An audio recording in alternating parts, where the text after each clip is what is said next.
कैसे कहते हैं कि हमें गर्व है इस मुल्क पर, शर्म आती है अपने मुल्क पर, अफसोस होता है। इंसान इंसान को मारकर जश्न मनाता है और मंत्री हार पहनाता है। मैं उस दीपक को सलाम करता और दुआ करता हूँ कि रसूलुल्लाह सल्लल्लाहु अलैहि वसल्लम की सारी नेकियां और सारी खुशहाली उसके सर में आए। हिंदुस्तान में जितने मंदिर हैं वो जायज जमीनों पे हैं और जितनी मसाजिदें हैं वो कब्जे की। सुप्रीम कोर्ट को सुनाई नहीं पड़ता है, उसकी आंखें काम नहीं करती हैं, उसके कानों में आवाज नहीं जाती है। जिस मुल्क की पुलिस बेईमान के साथ कम्युनल हो जाए वो समाज तबाह हो जाता है। ये समाज तबाह हो गया है। हमको जब मुसलमान मुल्क हमको एक्सेप्टेबल नहीं है तो हम हिंदू मुल्क कैसे एक्सेप्ट कर लेंगे? ये बात समझ रहे हो कहा कि मैं वक्त तुम सिर्फ इस बात पे खुश हो कि हमने मियाँ को ठीक कर दिया। अरे हमको कहाँ लेके जाओगे तुम? सर, जिस तरीके से देश भर में बुलडोजर की कार्रवाई हो रही है, मंदिरों मस्जिदों मज़ारों को निशाना बनाया जा रहा है, कैसे देख रहे हैं आप इसको? इसी मसले पर आज हम लोग बैठे हैं और मुख्तलिफ जगहों से लोग आए हैं, क्योंकि अब आज की हुकूमत ने ये फ़ैसला कर लिया है कि हिंदुस्तान में जितने मंदिर हैं वो जायज़ ज़मीनों पर हैं और जितनी मसाजिदें हैं वो कब्ज़े की हैं, जितनी खानकाहें हैं वो कब्ज़े की हैं। और ये इम्तिहान ले रहे हैं हम लोगों का, जो मुकामी लोगों के मस्जिदों को, खानकाहों को, कब्रिस्तानों पे कब्ज़ा हो रहा है, उसके लिए हम लोगों ने ये कोशिश की है आज IMCR और APCR ने मिल के कि भाई हम लोग एक दूसरे से कोऑर्डिनेट करें, हम कहाँ कहाँ कमज़ोर रह गए हैं, कहाँ हमें खामियां हैं। क्योंकि ये बात तो यकीनी है कि हमें अदालत से इंसाफ नहीं मिल रहा है, लेकिन अगर हम सब मजबूती के साथ खड़े होंगे तो अदालतों को सोचना पड़ेगा। हमारे साथ मसला ये हो गया है कि एक तबका हिंदुस्तान में ऐसा है जिसने आज तक हम पे यकीन नहीं किया है। आज़ादी की कुर्बानी में जितनी कुर्बानी उलमाए कराम ने दी और मसाजिदों ने सपोर्ट किया 1857 से लेकर आज तक, बदनसीबी से उनके दिलों में हम अब जगह नहीं बना पाए। आज भी वो सबसे पहले मदरसों को, खानकाहों को, मसाजिद को टारगेट करते हैं। ये एहसास कमतरी की निशानी है। उनको हमारी जामा मस्जिद की मीनारों से दहशत होती है। एहसास कमतरी में दुनिया का ये दस्तूर है। आप अगर स्पेन जाएं या आप सेंट्रल एशिया में जाएं, जहां कजाकिस्तान और उज़्बेकिस्तान और ये जो इलाके हैं, मैं इन सब जगह गया हूँ। 70 साल तक रशियन हुकूमत में उन मस्जिदों में मुसलमानों को जाना बंद कर दिया था, लेकिन वो मस्जिदें वैसे ही कायम रखी। स्पेन में मुसलमान ख़त्म हो गए, वो मसाजिदें, वो कब्रिस्तान, वो खानकाहें वैसी कायम रहीं।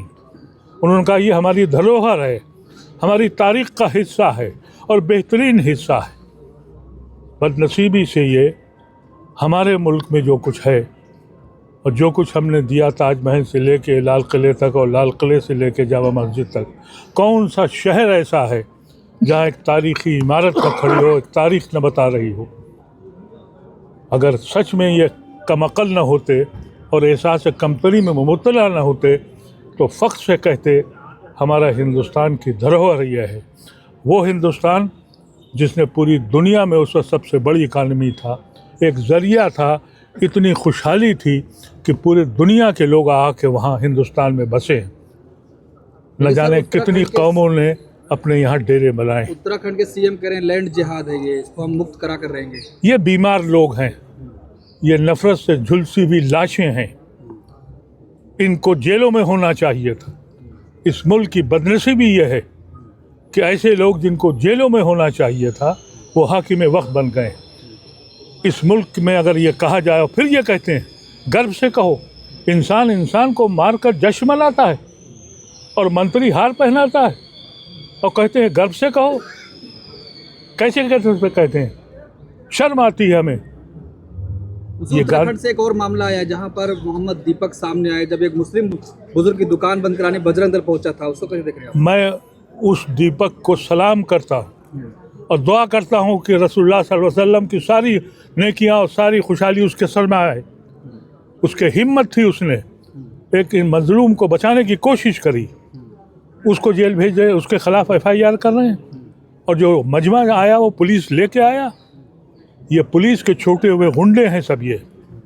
और जिस दिन ये सरकार बदलेगी और जिस दिन इंसाफ जागेगा, हमें इसलिए उम्मीद है अभी कि एक बड़ी तादाद हिंदू भाइयों की आज भी वो परेशान है कि ये क्या हो रहा है। लेकिन बजरंग दल कह रहा है हमारे बाबा के नाम पे आप दुकान का नाम कैसे रख सकते हैं? ऐसा है कि बजरंग दल ये सब नाजायज़ औलादें उसलिए हैं कि पावर में हैं।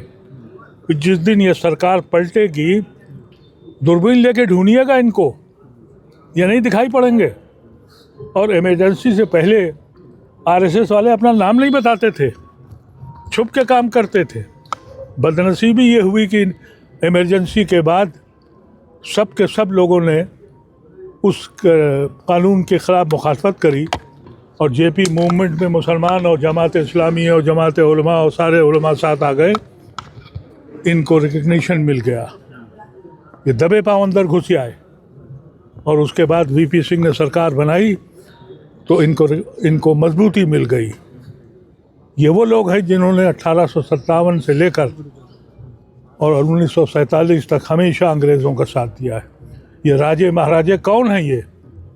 ये सिंधिया से लेके और जितने राजे हैं, भाई क्यों हार गए 1857 में? यही तो राजे थे जो आज हाकिम वक्त हैं। लेकिन अफसोस ये है कि जो हमारा हिंदू भाई है वो चुप्पी लगाए हुए खामोश क्यों है? उसकी समझ में तो आ रहा है कि ये हिंदुस्तान तबाह हो रहा है, रोज़ किस्तों में मर रहा है। लेकिन सर बजरंग दल कह रहा है कि हम तो हिंदुओं को जगाने का काम कर रहे हैं, वो करते रहेंगे। बजरंग दल तो सनातन धर्म की जो बेइज्जती कर रहा है। सनातन धर्म ने ये नहीं सिखाया है कि तुम मस्जिदों के सामने जाके तलवार फैलाओ। सनातन धर्म ने तो ये कहा कि सब एक साथ भाई की तरह मिलकर रहो। ये सनातन धर्म के मुखालिफ हैं। इन्होंने मौजूदा हुकूमत ने सारे एजेंसीज़ को पकड़ लिया है। अब बचे शंकराचार्य, उनको भी अपना बनाना चाहते हैं। यानी अगर इलेक्शन कमीशन है वो सरकार का हो, अगर कोर्ट में जज बने तो सरकार का बने, अगर किसी लॉ एंड ऑर्डर का एजेंसीज़ हो सरकार बनाए। अभी तक शंकराचार्य हाथ में नहीं आए थे क्योंकि शंकराचार्य जो है वो सनातन धर्म के गुरु हैं, सनातन धर्म को रिप्रेजेंट करते हैं। ये जो हिंदूवादी संगठन खड़े हुए हैं ये सनातन धर्म को बदनाम कर रहे हैं, उन पे दाग लगा रहे हैं। तो मैं हिंदू भाइयों से कहना चाहता हूँ, तुम्हारा मज़हब जा रहा है, तुम सिर्फ इस बात पे खुश हो कि हमने मियाँ को ठीक कर दिया। अरे हमको कहाँ लेके जाओगे तुम? हमने तो अपना खून बांटा था, तब हिंदुस्तान के साथ आए थे, सांझी विरासत को अपनाया था। हमको क्या, जब मुसलमान मुल्क हमको एक्सेप्टेबल नहीं है तो हम हिंदू मुल्क कैसे एक्सेप्ट कर लेंगे? ये बात समझ रहे हो कहा कि मैं वक्त हमने मुस्लिम मुल्क को ठुकरा दिया था, हिंदू राष्ट्र में हम एक्सेप्ट नहीं करते। लेकिन सर असम के मुख्यमंत्री हिमंता बिस्वा शर्मा कह रहे हैं जब तक मैं रहूंगा मियाँ परेशान रहेगा, उसको परेशान करना है। 5 रुपए रिक्शे किराया 4 रुपए दीजिए आप। अगर इस मुल्क में सही बात में अदालत होती तो उसको संज्ञान लेना चाहिए था।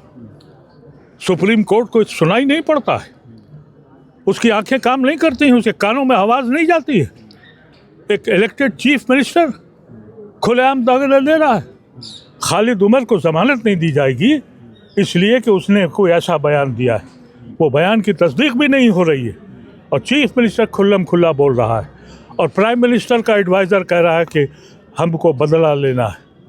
अब बदला लेने का वक्त आ गया है। वो इन गुंडों से के बारे में कहता है कि तुम्हारा खून गर्म नहीं हुआ। सुप्रीम कोर्ट सुनने को तैयार नहीं है, संज्ञान लेने को तैयार नहीं है।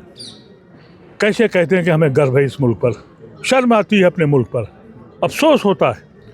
इन्होंने गांधी को एक बार नहीं मारा है, रोज़ मारते हैं, रोज़ गांधी की रूह को मारते हैं। और वो लोग जो खामोश बैठे हैं, चाहे हिंदू हो या मुसलमान हो, उनको शर्म आनी चाहिए। ये मुल्क हमने बहुत कुर्बानियों के बाद हासिल किया था। क्या आप न्यायालय पे भरोसा नहीं रह गए? कैसे भरोसा करें जब वो बोल नहीं रहे? आप फैसला करेंगे, हम मान लेंगे फैसला, लेकिन वो फैसला तो नहीं होगा ना। जिसको दिल कबूल न करे वो इंसाफ नहीं है, वो मुंसिफ नहीं है। अदालतें जो हैं, जजेस जो हैं, वो ज़मीन पर अल्लाह के नुमाइंदे हैं, उनको इंसाफ करना चाहिए था। वो इंसाफ नहीं कर रहे हैं तो कैसे कहते हैं कि तुम नुमाइंदे हो? ज़मीन पर उनको तुम इसलिए भेजे गए थे कि तुम मुंसिफ बन जाओ, हक़ को हक़ कहना सीखो, जालिम को जालिम कहो। बोलते तो हैं, जब लिखने लगते हैं तो हाथ कांपने लगता है। जब ऐसे माहौल में पैदा हो जाए तो उस मुल्क को ऊपर वाला ही बचाएगा। लेकिन अभी दीपक ऐसे लोग बहुत हैं, हम उनको सलाम करते हैं। लेकिन सर दीपक रो रहे हैं, सर मोहम्मद दीपक के ऊपर आपने देखा होगा आरएसएस अब नजर गड़ाकर बैठी है और लगातार उनको धमकियां दी जा रही है। आरएसएस, अरे पुलिस के साथ जाते हैं ना, ये पुलिस के साथ जाते हैं। आपने देखा जो उनको लूटने मारने के लिए गए थे तो पुलिस साथ थी। तो जब पुलिस ऐसी हो, जिस मुल्क की पुलिस बेईमान के साथ कम्युनल हो जाए, वो समाज तबाह हो जाता है। ये समाज तबाह हो गया है। जब यहाँ इलेक्शन इस बात पे जीता जाए कि मियाँ को किसने सताया है, वो हाकिम वक्त बनता है। मज़दूर तबाह हो जाए, किसान मर जाए, फैक्ट्रियाँ बंद हो जाएं, लोगों का रोज़गार ख़त्म हो जाए, लेकिन मियाँ को तो ठीक करना है। ये किससे में चल पड़े हैं हम लोग? और ये सेकुलर पार्टियाँ क्यों खामोश हैं? सेकुलर पार्टियों के साथ मसला ये आ गया है, उन्हें इलेक्शन लड़ना है, वो अपनी पार्टी के लिए लड़ते हैं। मुल्क के लिए जिस दिन खड़े होंगे उस दिन ये लोग दिखाई नहीं पड़ेंगे। सर मोहम्मद दीपक रो रहे हैं, कह रहे हिम्मत अब हौसला टूट रहा है जिस तरीके से दबाव बनाया जा रहा है। नहीं, उनसे कहिए कि वो ना टूटें, हक हमेशा कामयाब होता है। और एक नहीं सैकड़ों हज़ारों करोड़ों लोग उनके लिए दुआ भी कर रहे हैं, उनके लिए लड़ेंगे भी। और मैं उनको सलाम करता हूँ।